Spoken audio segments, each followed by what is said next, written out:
DC was putting, oh, customer service is not how, what they make you do is how they make you feel. Like, see, guys, all this thing is long story. Just give power.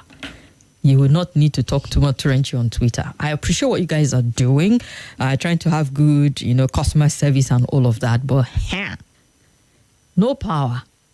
That's how it makes me feel. Bad, rotting altogether. So do something about it, and then we will be the one applauding you and talking about how amazing you are when it comes to your customer service. The ultimate customer service is not for me to sit in your office complaining. It's for me to sit at home and feel good.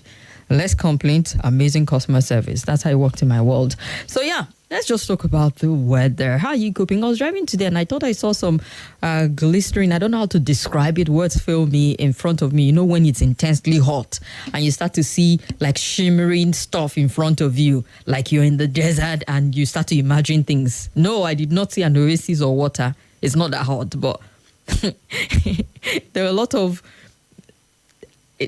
I know words to describe it.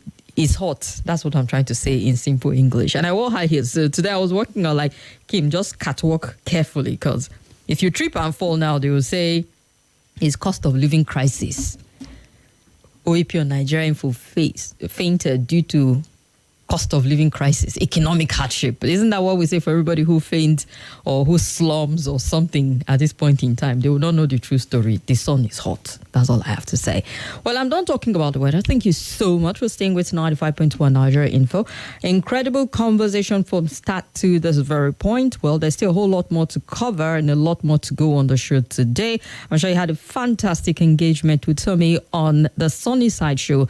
The Vocal Majesty is on leave at the moment. She'll be away for 15 days, just taking a well-deserved rest, and we'll be back refreshed, reinvigorated. While she's away, Somi will do a fantastic job of holding the fort. Well, I'll be here till 7, and there's so much for us to look at. We're expecting a guest, a very, very important guest, to join us on the roundtable, one of the ministers today. However, last-minute change in plan, as I had to go on some tours, and hopefully we'll have him in the studio next week for an in-depth and very incisive conversation as to what has been done around his ministry in line with the renewed hope agenda of President Bola Ahmed Tinubu. So we look forward to that.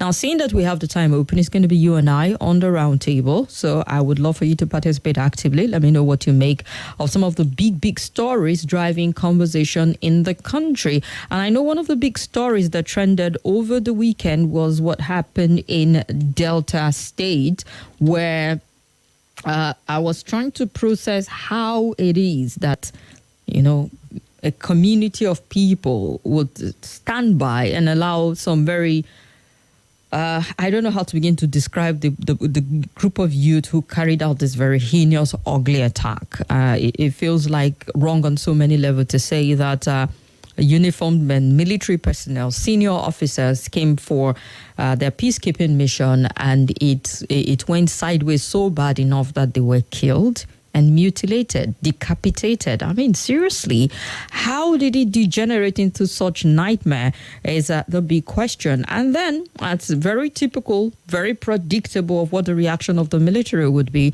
to such an attack, a brazen attack, as a matter of fact, on an affront on the military, is what is being reported as troops occupy Okoma and raise down some buildings.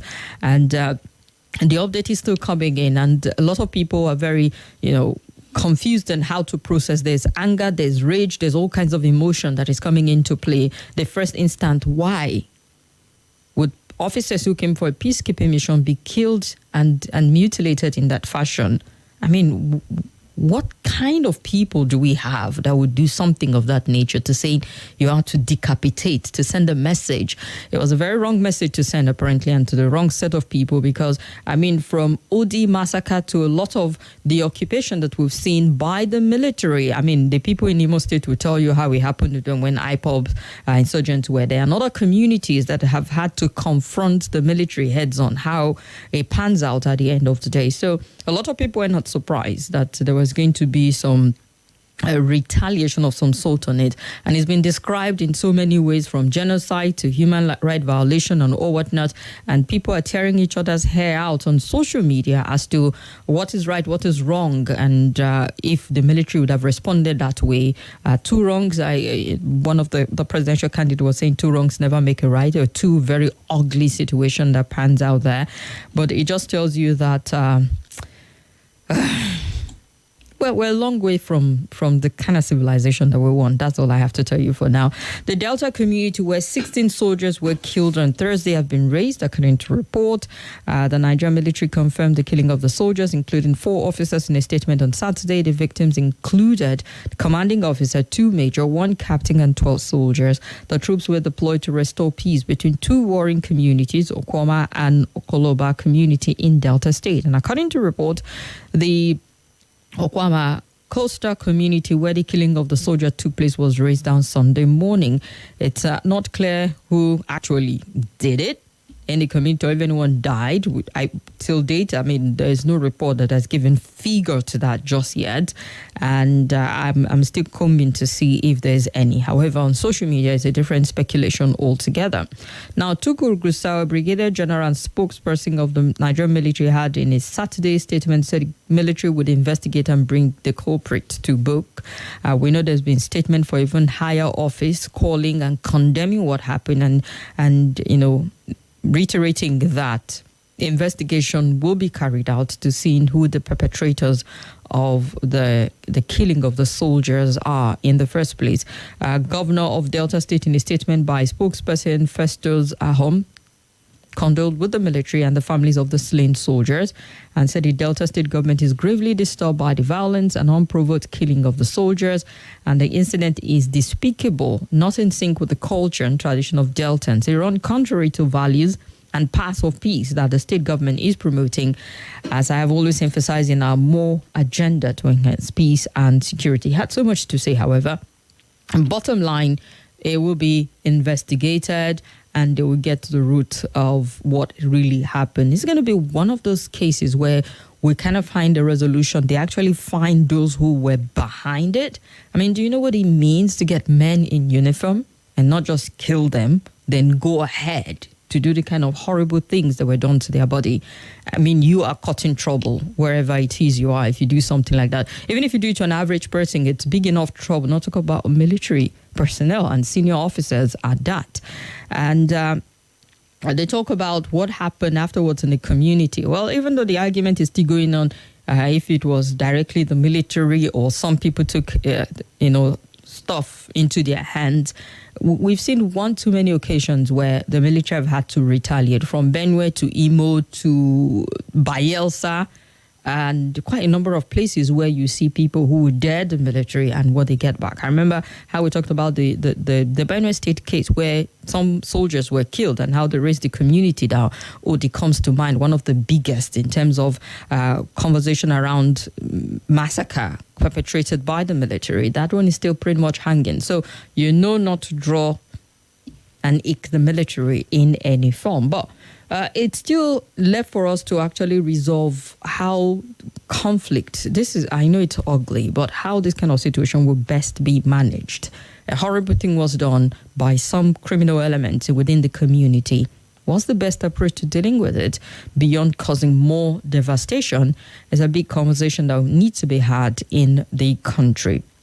And I know you've been talking about it all day, but yes, we'll still welcome your opinion, your 2 cents on this particular matter. Particularly, if you haven't had the opportunity to share your thought on it, you can feel free, call me up on 0700 951 0000 or 0809 5974869, or you can call via WhatsApp on 0809 9930 137.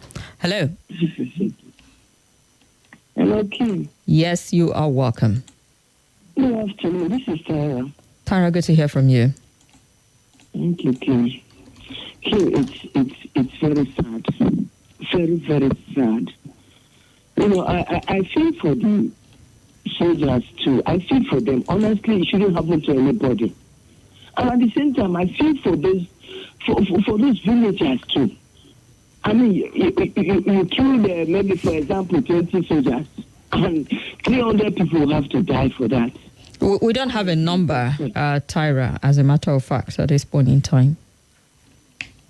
You said? Go ahead. Okay, so what I'm saying is that, honestly, it's not fair. I don't know what is happening in this country is horrible. It's horrible. Because now innocent people are going to pay for it. Innocent blood. People who didn't even partake, who didn't know what is happening, will definitely pay for it. Because the soldiers, honestly, they don't give a damn. If you kill one of their own or two of their own, thousands will die for it. They don't care. I just hope that the government can be able to stop this, because I know that, yes, it's not a good thing. There's nobody. See, killing of people is not the best thing. Like they said, if somebody dies today, like Salasi will always say, today's victim is tomorrow's victim or whatever. But that's it. You don't know what will happen tomorrow. You don't know who it will touch. Now it has touched the soldiers. And now look at the consequences.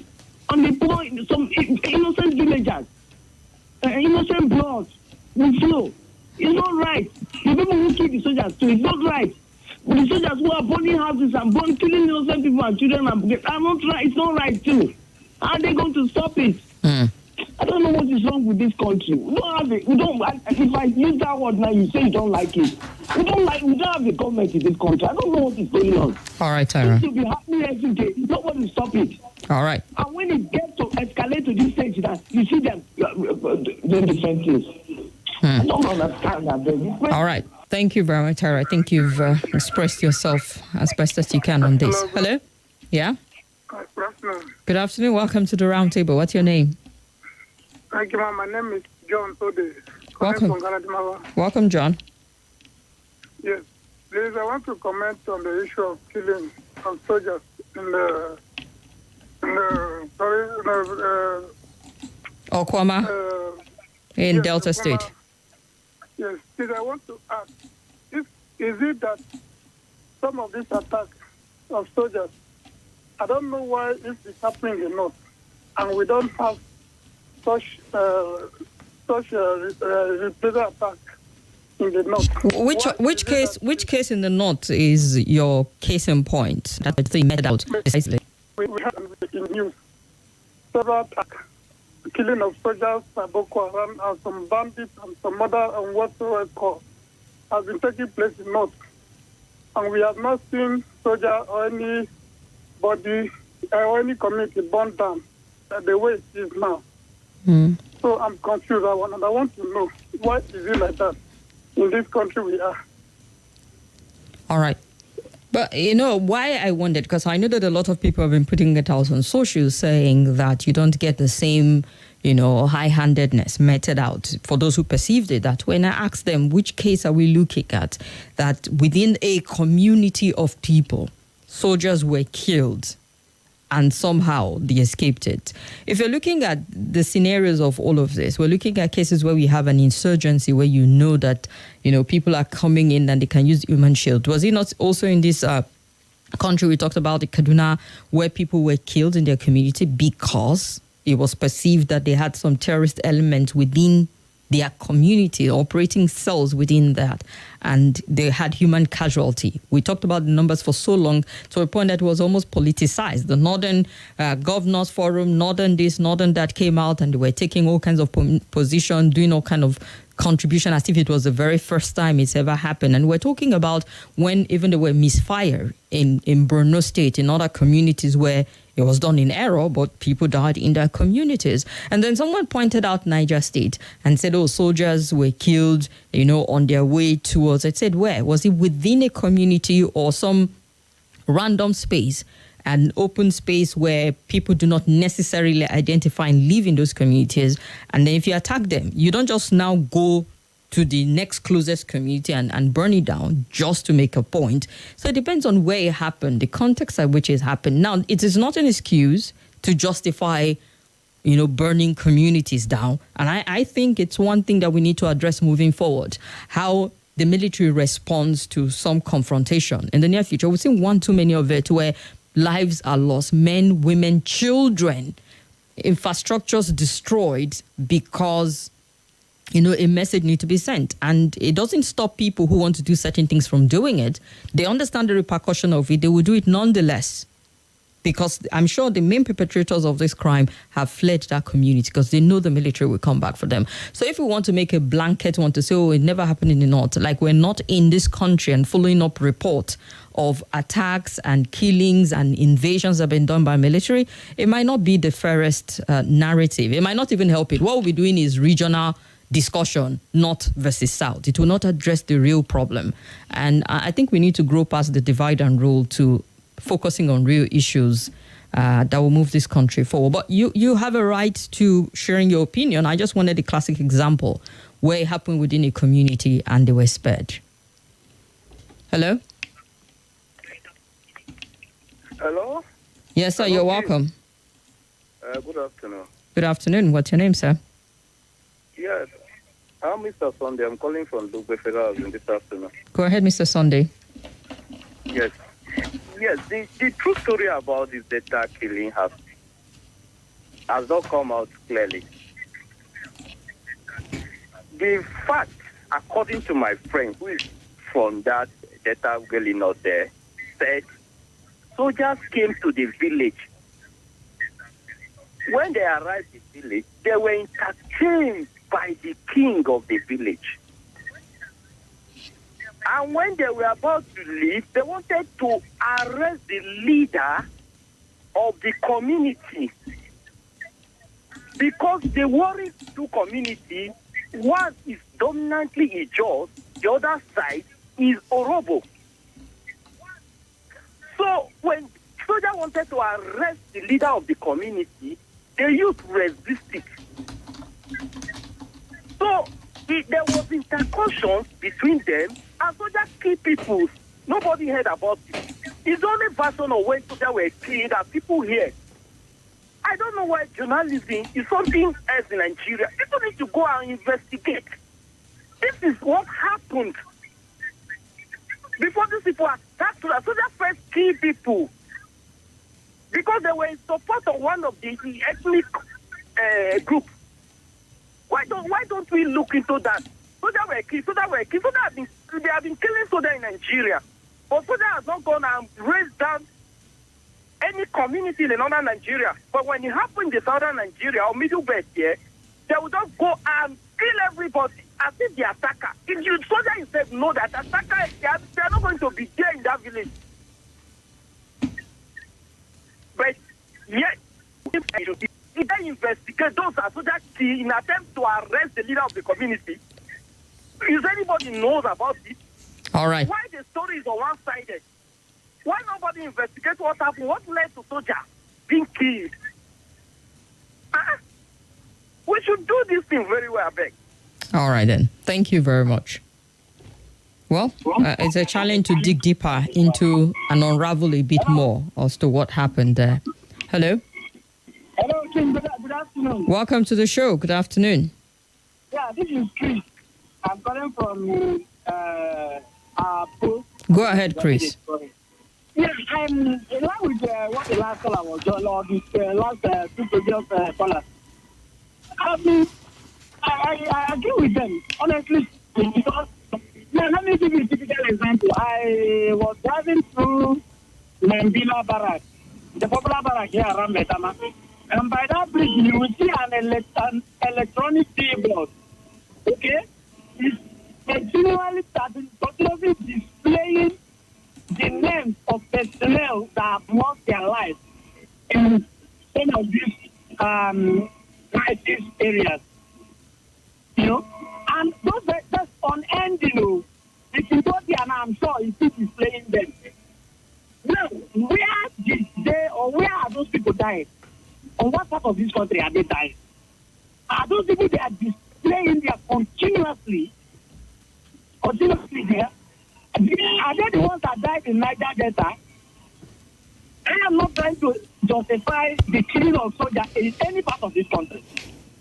So, but just like the previous scholars have been saying, these are the people that have been losing their lives, and non-state actors are the ones responsible for the death of these young, promising Nigerian soldiers. But I am yet to hear that They went to the soldiers or the president, either the former or the current president, gave an order to go and finish the entire village or community. Okay? If you go there now, I can assure you, you meet smart keyboard. It's truly electronic keyboard. Their pictures, the personnel number is unended. Put there now, you will see it. I'm not sure they are the person in that state too. So why is this one sounding so special? And they go there to burn that whole place. It's not the grandmama then. Oh no, you work. I know they don't go kill people. But you go there, raise up all those national tents and possibly kill everybody. I mean, look at this thing now. All right. Thank you very much. Well, let's look at some comments quickly and then continue our conversation. Just so you know, we're on Facebook and YouTube at Nigeria Info Abuja on Facebook, at Nigeria Info Abuja on YouTube also. We'll just go back and run through some of the comments that have been sent via these platforms. Michael Agida, I see you. John Apesu, I hope I called your name right. I see you also.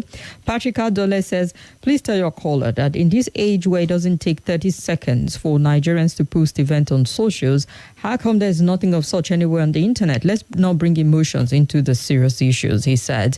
Nemeka Emmanuel says, good afternoon. You're watching us. Yes, thank you very much for that. Yeah, okay. I mean, you're talking about the caller who said he spoke with someone and said people were killed, yeah? But facts are still emerging. You'd be surprised the number of days it would take for certain things to come out. I mean, if it did happen before that, I'm sure pockets, they've been having their conflict for a bit. And to bring in the military at that point, you know that some high individuals have some interest in whatever the situation of the conflict is between these two communities, and vested interest definitely for the military to come in as, you know, peacekeepers in this particular instance. So there's a whole lot to unravel. However, the highlight of it and the high point of it is the fact that senior officers were killed, and not just killed, but their bodies decapitated. I mean, some graphic videos made the round, and it takes a different dimension when that happens to men in uniform.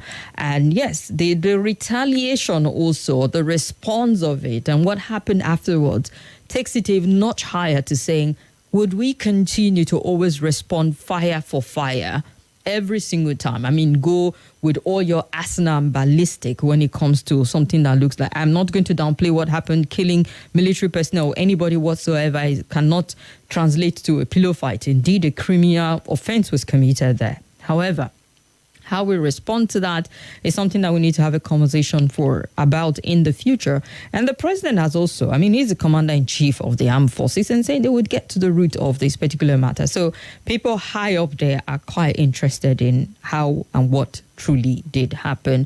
President Bola Ahmed Tinubu has given the Nigerian military full authority to bring those behind the Thursday killing of 12 soldiers, 4 army officers to justice.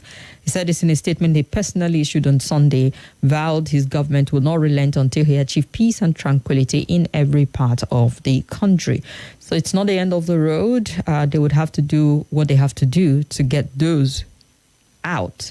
If it was response to a killing, how does, killing the officers and mutilating their body translate to addressing the problem in the first instance? So you see wrongs piling upon wrongs, and it's becoming a tight web of entanglements that I don't know how we can untangle ourselves from, but a lot of violation and abuse apparently involved in it. So I would take 1-2 more calls and move to the next story. Hello? Good afternoon, Kimberly. Kingsley calling. All right, Kingsley, we're listening. Yeah, killing of Nigerian soldiers is not the way to go, because soldiers are meant to protect the citizens. It's unfortunate to hear that Nigerian soldiers were killed.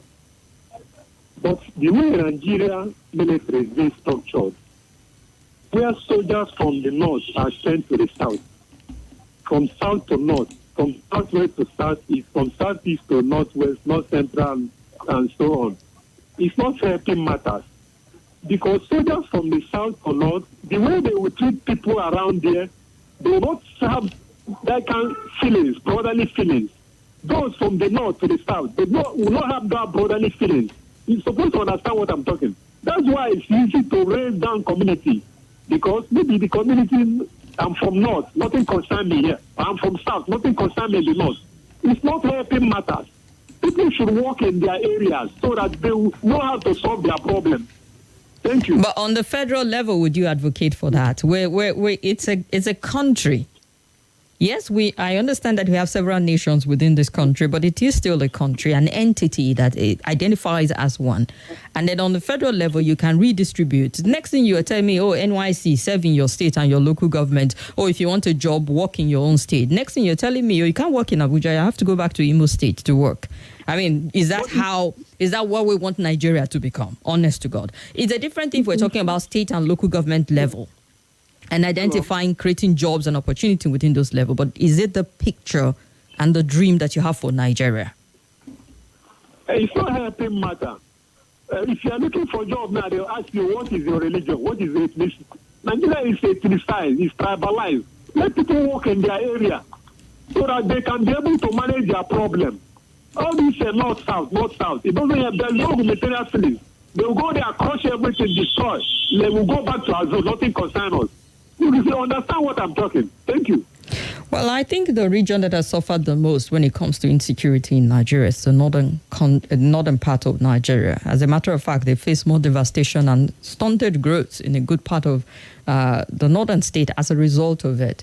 And I don't think any region is spared from the horror that we're experiencing. Every region has its own peculiarity as to the level of insecurity we're dealing with and, the aftermath and after effect of it all.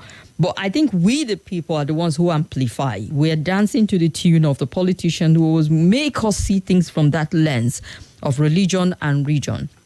And that's why we're always quick to do the comparative analysis. Am I saying things are even and balanced? No, I'm not saying that. But I'm saying that we'll continue to dance to this tune of they didn't do it in that region. We would never fix anything in Nigeria. It's something we're in a loop. And I bet the North would play that same card anytime, any day. The convenience comes from them as the South would do. But doesn't fix the problem. The fact that people carried out a horrible attack for some reason. And it wasn't because the soldiers were from the North. It was just because somehow they couldn't manage to address those issues. And they felt, all right. I don't think they were looking for the identity of the soldiers to kill them because they were from one region or because they didn't know how to manage from that region. No. A horrible, horrible thing happened. And equally horrible response and reaction to it. Now, if you say it should be going on in all countries to saying that we all become barbarians, where everything should be met with devastation and leveling and burning and killing.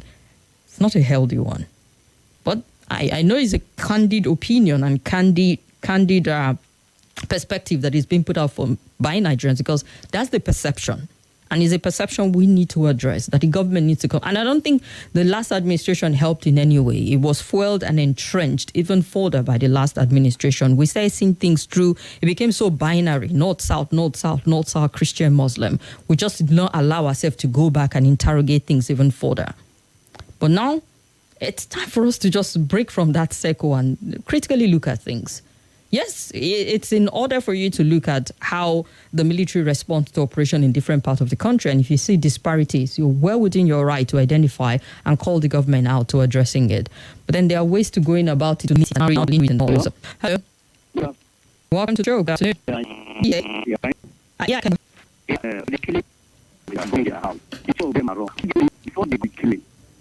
But what make me happy in this world is that when I would kill, those wicked are in the roadside. And that I need to what is supposed to be the do with this. They go and think they kill innocent people burning the house like a Boko Haram. Is it the right thing? All of them are going to answer it. If they're not going to answer it, their children, both two of them, the children of them, great children of them are going to answer it. Honestly, it's not good. They are creating costs on themselves. Both the people who kill the soldiers, both the soldiers that go and kill the innocent villagers. Honestly, they are come here and see what the retired soldier children are doing. None of them, some of them are just smoking, doing every sort of nonsense. All right. Because their father led to them. Honestly.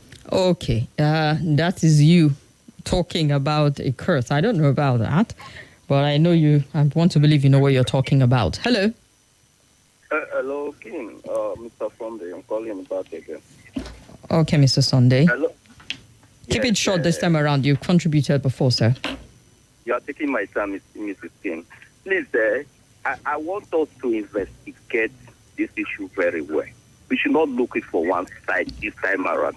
It happened in Bayelsa, it happened in Benue State, it happened in Imo State, and it all cover up.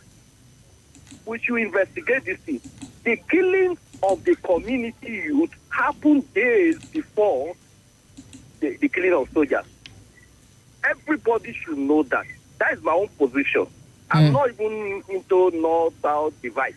But I'm saying that those people that killed the community, the soldiers that were sent to that community in the first instance, that killed the government should also investigate that incident before investigating those that killed soldiers.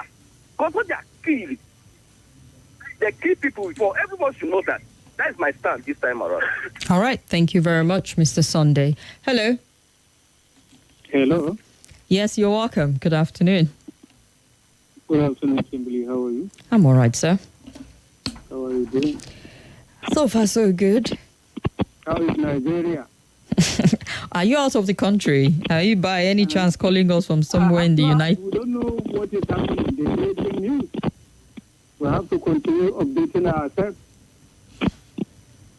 Now, so with the day, Kimberly. Sir. Hello. I'm listening. Abubakar from Gwagwalada. You're welcome.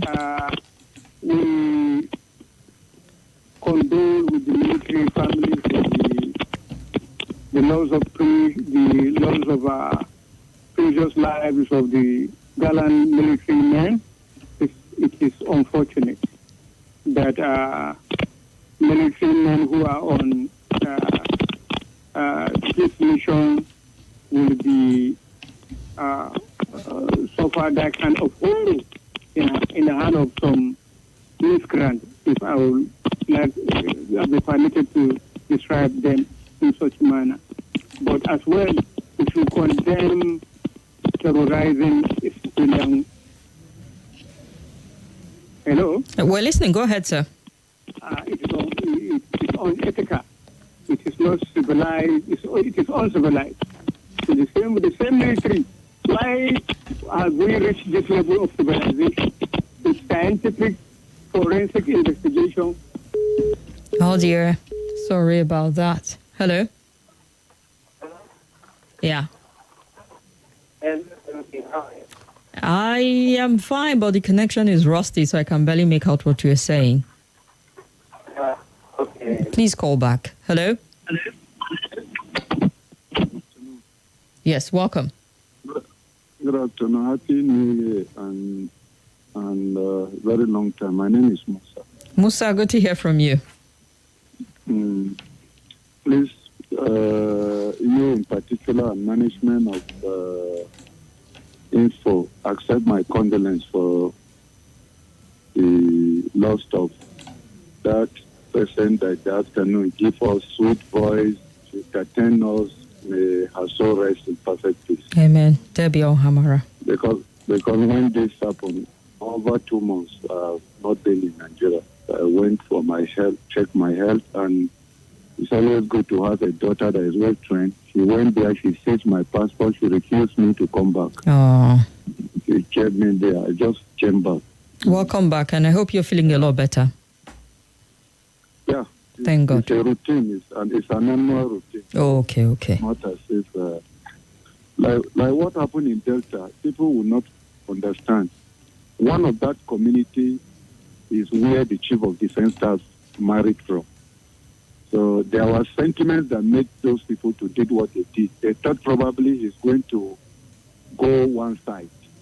You know, his wife is from one of those communities. You know, on personal ground. You know, sometimes we have to put some of these records straight because it's not all about north-south. People will always want to bring those bigger picture of sentiment, but it doesn't work. Everybody you see if a northerner go to do anything, he look at himself as a northerner. He's not there representing the north. The same thing the southerner.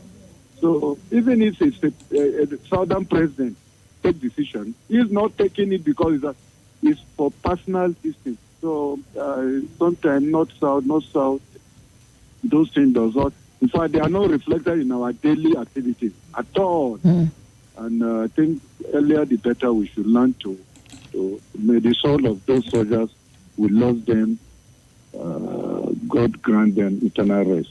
Thank you. Amen. Thank you. Kim. And welcome back. Hello. Oops. And just so you know that the leadership of both the Senior Staff Association of Nigerian Universities, SANU, and Non-Academic Staff Union of Educational and Associated Institution, NASU, have directed their members across university and inter-university center campuses nationwide to withdraw services beginning from today, the 18th of March 2024. The 7-day industrial action, according to a memo addressed to the branches of the union and dated the 15th of February, Friday, March, I beg your pardon, is in fulfillment of the earlier threat and ultimatum issued to the Nigerian government by the union over the unpaid withheld salaries of their members. And the memo, which was issued by the Joint Action Committee of both SANU and NASU, signed by the National President of SANU, Mohammed Ibrahim, and the General Secretary of NASU, Peter Adeyemi, urged branch leaders to ensure total compliance to the directive. They blamed the government for allowing the matter to degenerate, querying the justification for the payment of the withheld salary of members of ASU, but decided to leave out their members. So they have been given the hints that this was going to happen from when, the government said that they were going to pay the withheld salaries during the 9-month-long strike that ASU had and other members, university employees and the likes of it. And when they said that they had started paying, NASU and SANU started hinting at it, like, why would you just single the academic staff union and pay them, and then you exempt us when our salaries were also withheld? And so they have decided to embark on their own form of protest. And how much impact this would have, if this is even enough to get the attention of the government, is another matter altogether. And it feels like this is the only language Nigerian government understand, the language of strike, down your tools, not going to work. But we've also had the government talk tough when this happens and say no work, no pay, which is a policy that they always bring forward whenever there's a protest of this nature. And you see the government, going back on its words and paying for no work season. And so if you're going to say no work, no pay, stand your ground. Like they say in some parlance, standing on business. Just stand your ground on it. But then to speak one side and decide to pay them and leave other side out, you're caught in trouble. And I think that's where this door opened for NASU and SANU to say, okay, you have to pay us also. Because in 2022, 2 months after ASU commenced a nationwide strike, both SANU and NASU also embarked on nationwide industrial action that further crippled activities across campuses. The action was to protest the government's failure to fulfill its promises to the workers and what they described as gross underfunding of the universities. At the time, the administration of former President Muhammadu Buhari invoked a no work, no pay policy, withheld the workers' salaries. The National Association of Academic Technologies also took part in the strike as at that time. SANU queried the rationale behind the government's insistence on the no work, no pay policy, saying that due process was followed before embarking on the strike that lasted 4 months. Till the end of the tenure, Buhari never authorized the payment of the workers. Meanwhile, in October, President Tinubu announced that his government will pay 4 months of the withheld salary to members of ASU. The announcement instantly raised concern over the fate of the members of other unions. And they're saying, if you're going to pay ASU, then you're going to pay us. Does it sound like a fair call from NASU and SANU to saying, you said there was a no work, no pay policy. Why are you paying the academic staff union and not paying us when we actually went on a strike and our salaries were withheld? So you think the government should, forget the policy and pay everyone, in spite of the fact that it didn't work for months. Both ASU, SANU, NAT, and the likes of them. Institutions were grounded. It cost us money. Nobody's going to compensate the student. And they're all coming out and saying, no, pay us. Even though work done was zero, pay us, they say. and or else more threats coming from all the quarters of where the chaos is coming from. However, students' time they were paid, the academic calendar that was distorted and disrupted, no one is talking about any form of compensation for that. As a matter of fact, students have had to pay more school fees after all of this. And the student loan matter, oh well, it has gone back to the National Assembly for it to be repealed and reenacted. It means that we're not even sure when that is going to come into effect. So who is representing the student for time lost, time wasted, and or whatnot? No one. You see why? The strike doesn't benefit us at the end of the day, and all of the protest is usually about them and their welfare. But they put up solid argument in which if the government lives up to its own end of the bargain, we won't all have to suffer.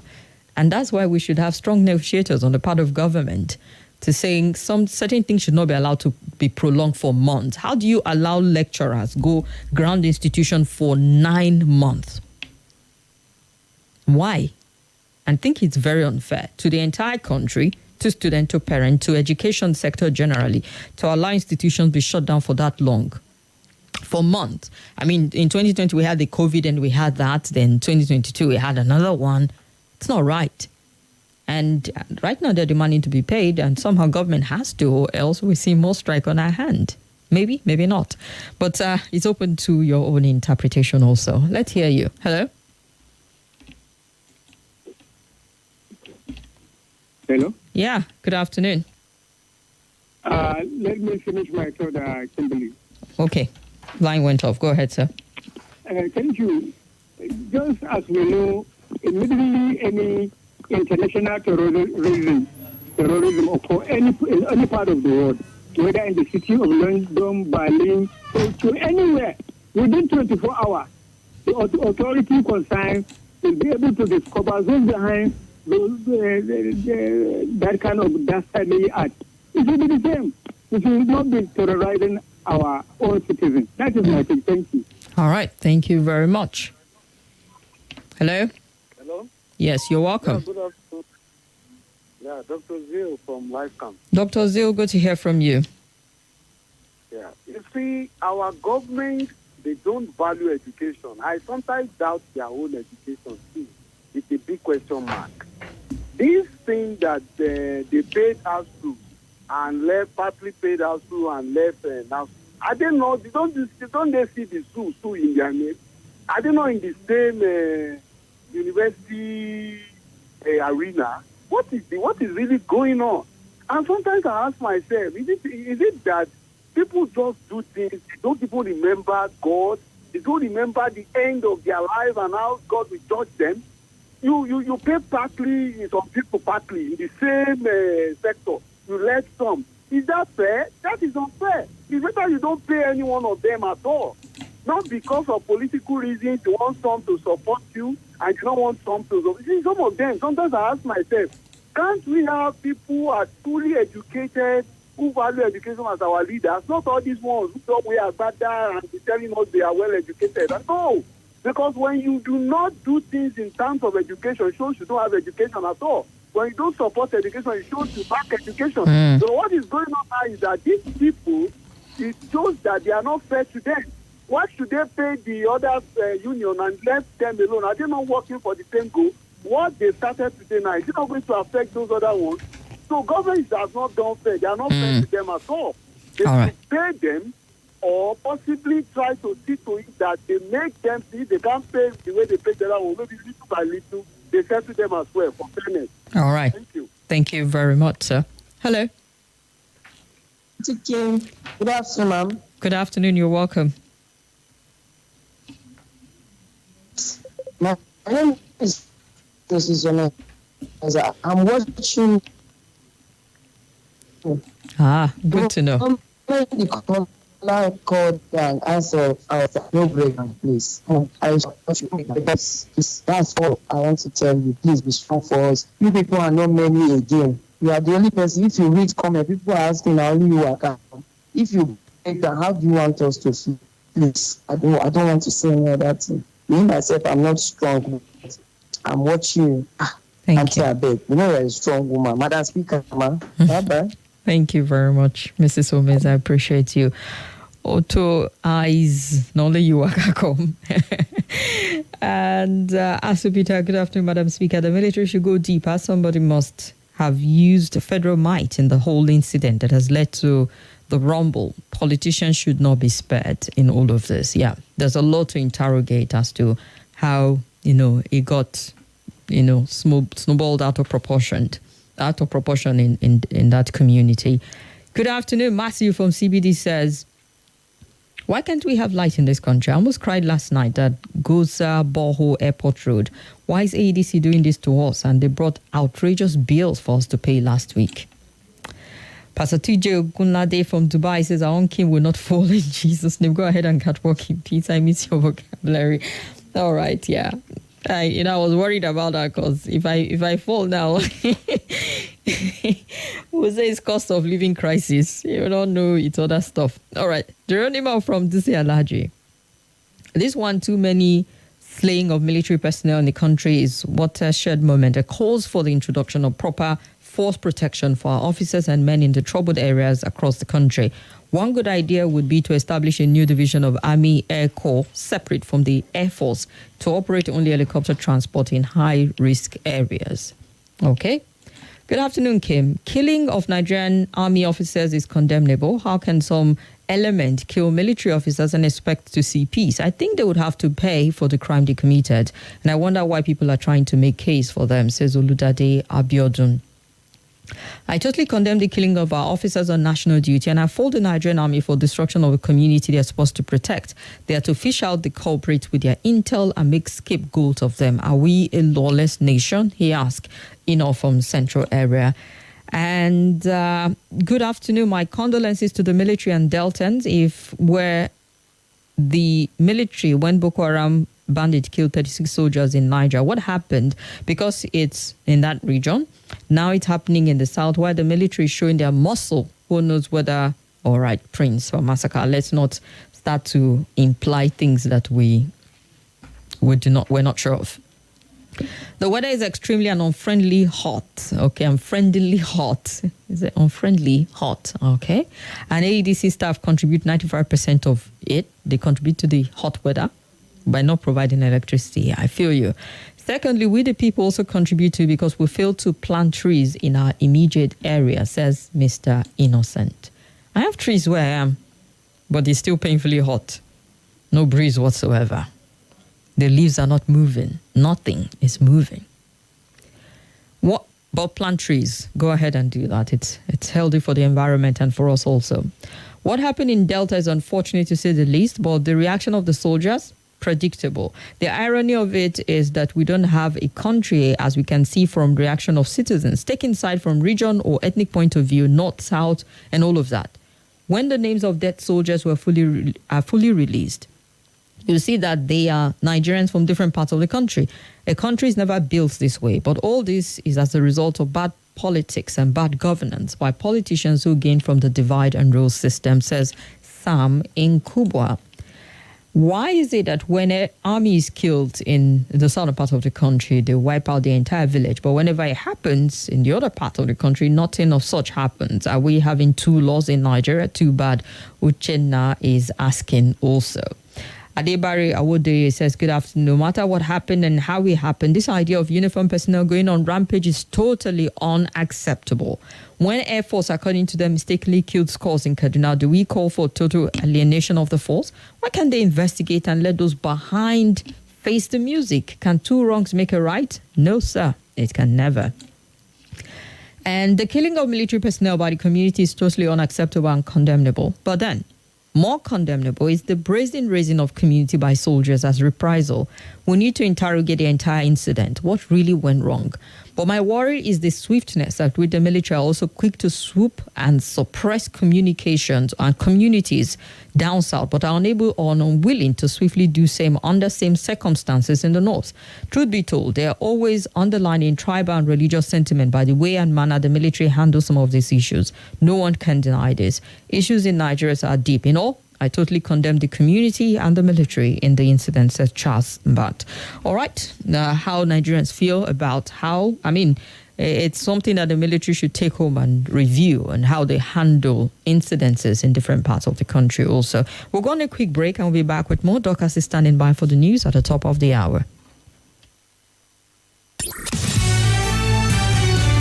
This is Hard Facts.